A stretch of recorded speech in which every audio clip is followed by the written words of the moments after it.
One day, as I went outside to hang the laundry, I noticed the shortening of daylight, signaling that fall was in full swing. I thought to myself, it's gonna be a hot one today, and my gaze drifted to the guest house nearby. Within the same property as my home, there's a guest house where my son Kevin, his wife Sarah, and their son Ethan, a family of 3, reside. Every time Sarah comes to the main house, she seems to take everyday items like toilet paper, detergent, shampoo, and so on, and even secretly takes money out of my purse.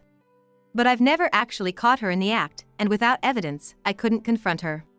With my expenses increasing, I decided to take up a part-time job. Of course, I tried talking to Kevin about Sarah's actions, but he didn't take me seriously. So, when my husband, Robert, who's currently on a work assignment away from home, came back for his monthly visit, Robert and I, along with Kevin and Ethan, decided to have a talk. Sarah was apparently coming later. I did mention money disappearing from my purse, and that too. Do you really think Sarah did it? Don't joke around. Then, Robert calmly placed his smartphone on the table, displaying a video feed. It was from a security camera installed in our house. On the screen, in a brightly lit living room corner, Sarah was seen taking out my wallet, pulling out a few bills, and then only returning the wallet to my purse. Kevin was in complete shock. I've been giving her enough for living expenses. Why? Don't you get it, even now?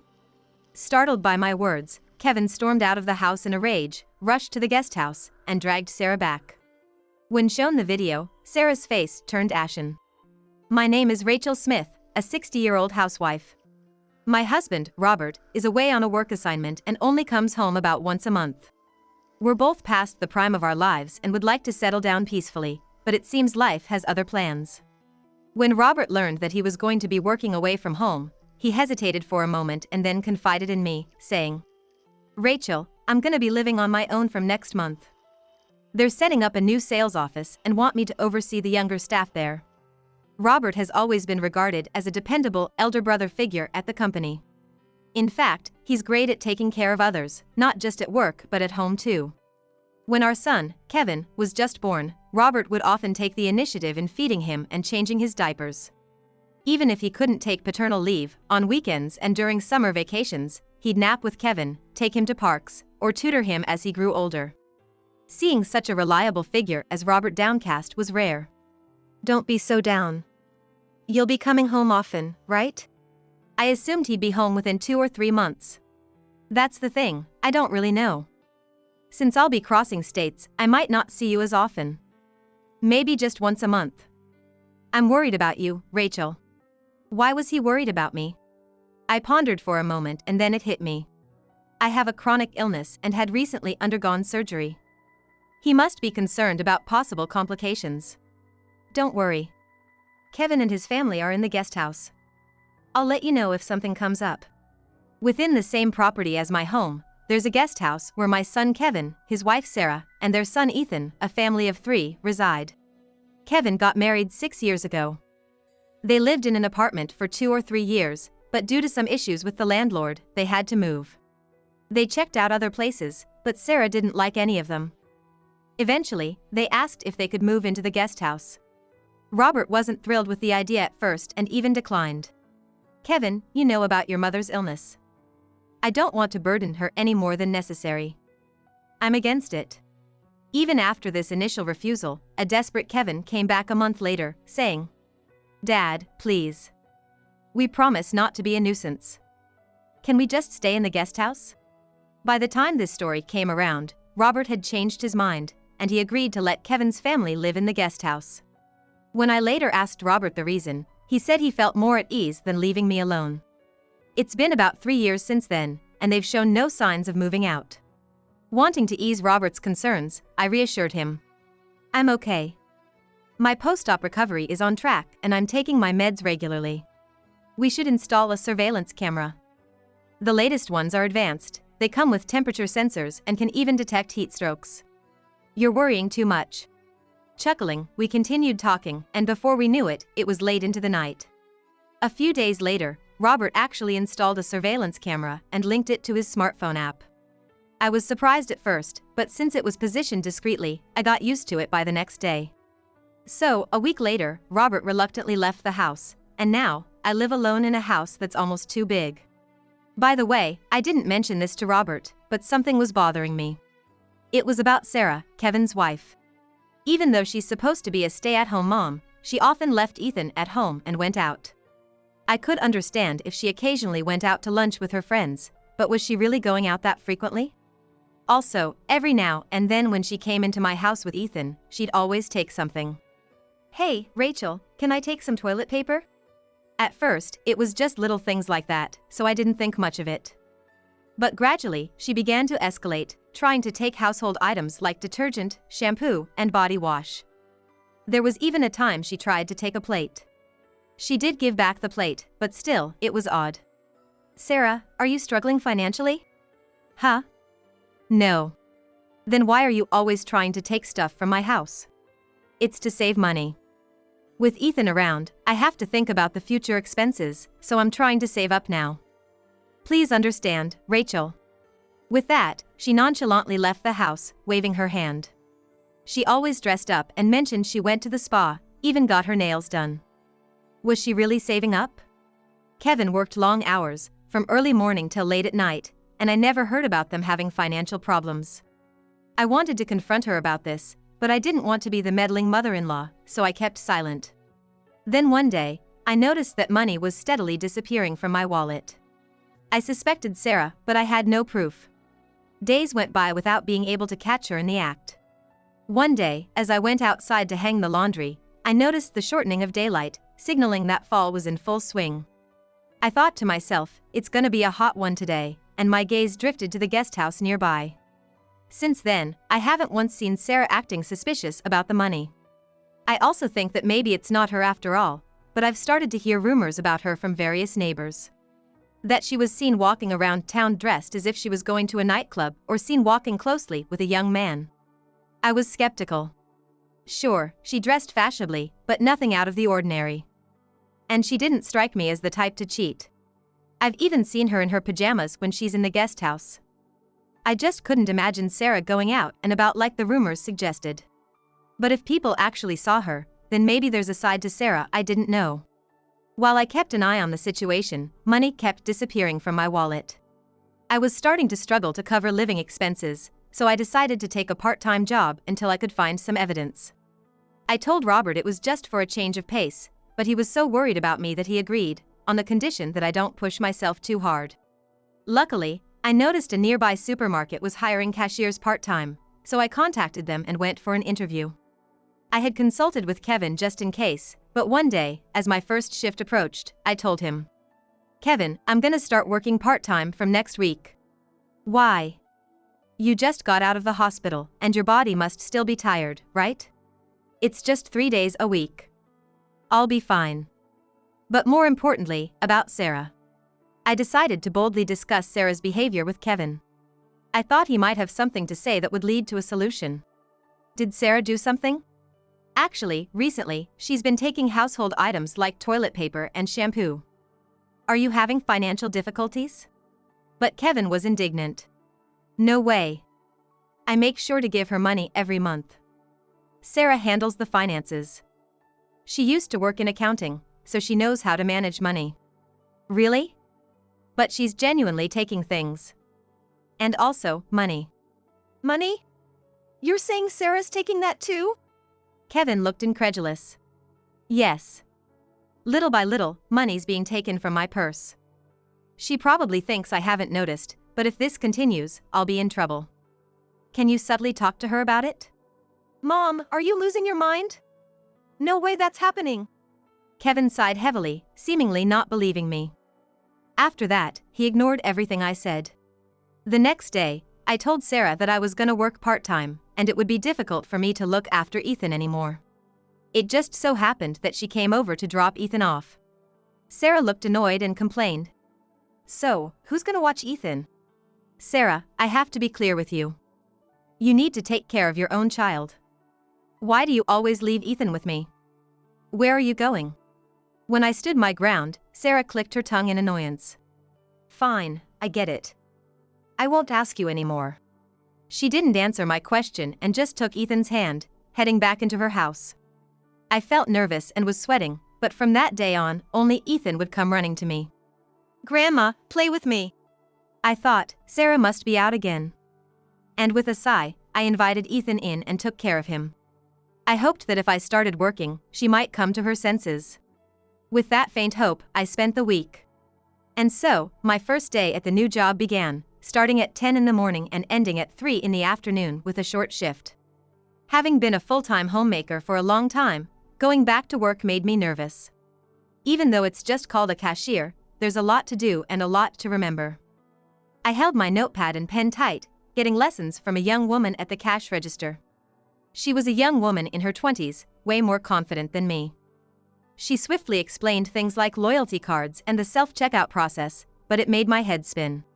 Shining on her chest, alongside her name tag, was a golden badge that read Customer Service Master, and her example of how to use the register was impressive. I gotta remember this. I kept reminding myself as I headed home, reaching my front gate. As I rummaged through my purse looking for my house keys, I noticed Ethan standing in front of the house. Wondering what he was doing there, I quietly approached him. Before I realized it, all my earlier thoughts were forgotten and I called out. Ethan? What are you doing here? Upon hearing his name, Ethan looked up. Tears filled his eyes, and he was sobbing, his nose running.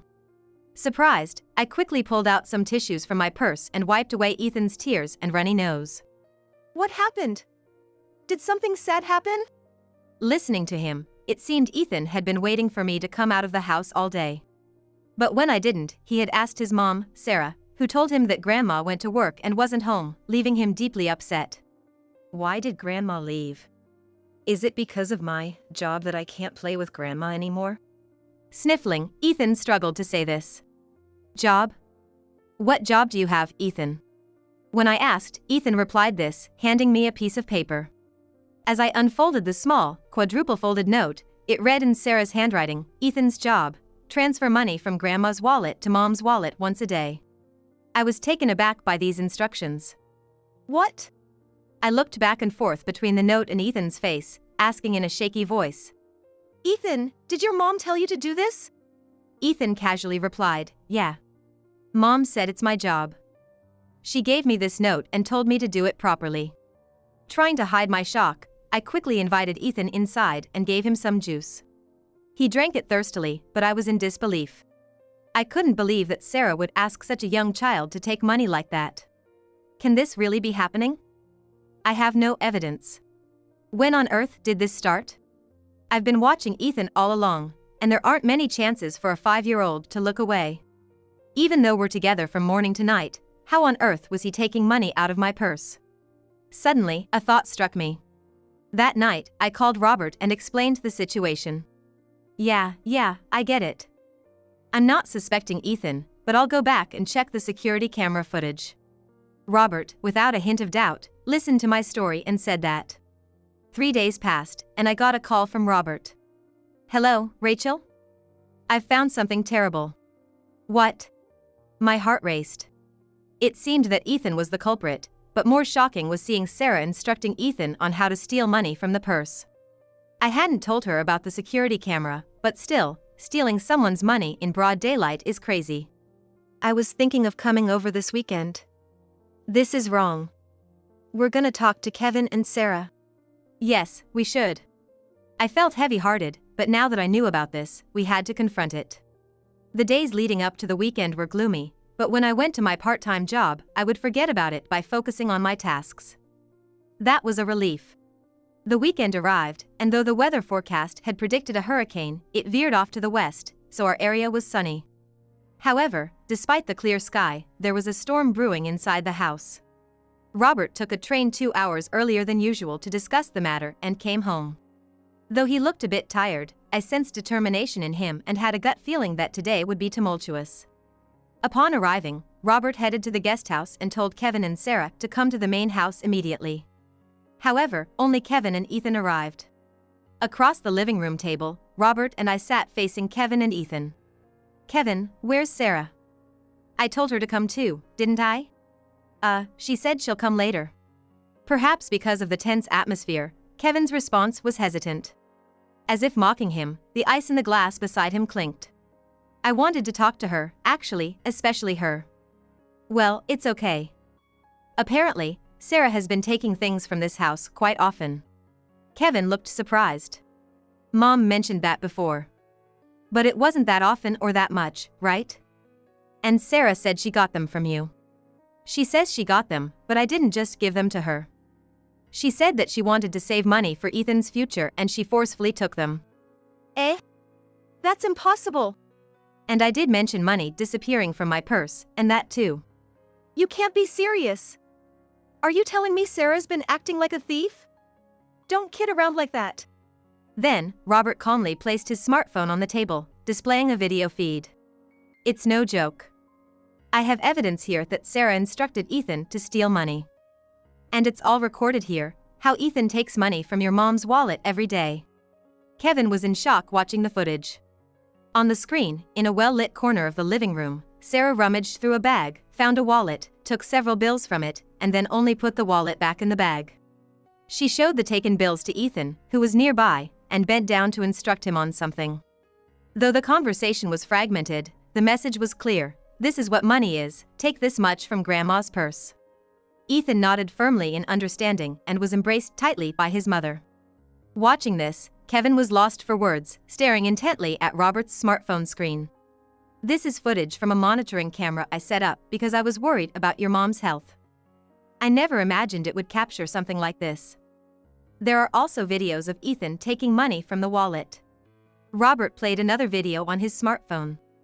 I didn't know when Ethan had taken the money, but this video made it clear. When I got up to take my prescription medication, Ethan quickly rifled through my bag and swiftly took money from the wallet. The medication schedule was regular, so even young Ethan could easily get the timing right. I trusted her. I can't believe this. Using an innocent child for such nefarious deeds is despicable. You should be ashamed. Robert, who usually doesn't get mad, said this with a voice full of anger. Kevin flinched at the harshness of it, and Ethan was bewildered by the outburst. But I've been giving enough for living expenses, so why? Why did you do this, Ethan? Ethan hesitated before answering. Mom says her job is to give money to some man and that's why she doesn't have enough. Some man? Yeah. Mom always gets dressed up and goes somewhere, but I'm not allowed to come. So, I stay home with Grandma. Kevin looked at Ethan in disbelief. His face seemed to say, I don't understand. Could she be having an affair? Don't you get it even after all this? Startled by my words, Kevin stormed out of the house in a fit of rage, and moments later, he dragged Sarah back in. Hey, that hurts. Let me go. Sarah shouted, and Ethan, not understanding what was happening, looked on the verge of tears watching Kevin. Sarah, what the heck is going on? Explain this to me. Why did you steal money from Mom's purse even though I've been providing enough for our living expenses? And you even got Ethan involved? Sarah, taken aback, looked at Kevin with wide eyes. Her darting eyes practically screamed, How did you find out? What are you talking about? Do you have any proof that I did something like that? Sarah spoke as if certain there couldn't be any evidence. However, Kevin showed her the smartphone on the table, which belonged to Robert. This is the proof. You got Ethan involved, didn't you? Where were you going when you left Ethan behind during the day? Were you having an affair? Sarah's face turned pale as she looked at the screen. Eventually, she admitted that she had been frequenting a nightclub, not having an affair. I'm so sorry. I thought I was just having a little fun. I felt trapped staying home with Ethan every day and stressed out knowing your mom lives so close. I just wanted a break, thought I'd go just once. But that one time turned into once a month, then twice, then thrice, and she got more and more into it. I couldn't help it. I wanted to have fun too. I needed money to spend at the club. Even if I wanted to work, I couldn't with Ethan around, and the allowance you give me is nowhere near enough. So you think stealing from Mom's purse is all right? That's just like being a thief. I'm sorry. I won't go there anymore. I promise. I'll return the stolen money. Please forgive me. Sarah begged Kevin tearfully, but he was too furious to listen. No way. I'm gonna divorce you. No, please. She pleaded till the very end, but Kevin remained firm and later served her with divorce papers. I had been noting down the amount of money lost, and based on that, I also handed her a bill. What? This much? She was shocked, but she must have known deep down. She tried to negotiate a bit, but I refused to budge and insisted on the full amount. Sarah, you should be grateful I haven't reported this to the police. You've committed theft repeatedly. They'd arrest you right away, I stated sharply. With a downcast look, biting her lower lip, she left my place. Also, during the divorce, Kevin demanded alimony from Sarah. One of his co-workers had recently divorced and introduced him to a good lawyer. So, in the end, Sarah had to repay me and also pay alimony to Kevin. Surprisingly, despite all this, she couldn't quit going to the club, and rumors are she's now in debt of tens of thousands of dollars. I can't understand what drives her, but it's only a matter of time before she's completely broke. As for me, I no longer have to work part-time, so I quit the supermarket job and am now enjoying my time at home. No one lives in the adjacent house anymore, but Kevin and Ethan moved to the main house's second floor. Kevin got custody of Ethan and is now taking care of him. While Kevin is at work during the day, my routine of watching over Ethan hasn't changed. However, I no longer have to worry about being charged money. Ethan will be of age to start kindergarten next year. I wonder if Kevin has already done the registration. I'll have to ask to find out. I muttered to myself as I was making pancakes for lunch. Just then, Robert came home. Yes, today marks the end of his long business trip, and he's finally back. I hadn't seen Robert in a few weeks since that day, but he seemed particularly bright and entered the living room with a cheerful look. I'm home. Oh, welcome back. Lunch is just about ready. Grandpa, welcome home. From now on, life will begin for the four of us, Robert, Kevin, Ethan, and me. Such a peaceful life truly feels like a blessing. The heat of late summer continues, but the season is shifting towards fall. Robert says, maybe we should go on a picnic during the next long weekend. He's always so eager to play with the kids. I chuckled, thinking he should act his age a bit, as I began to cook some more pancakes for him.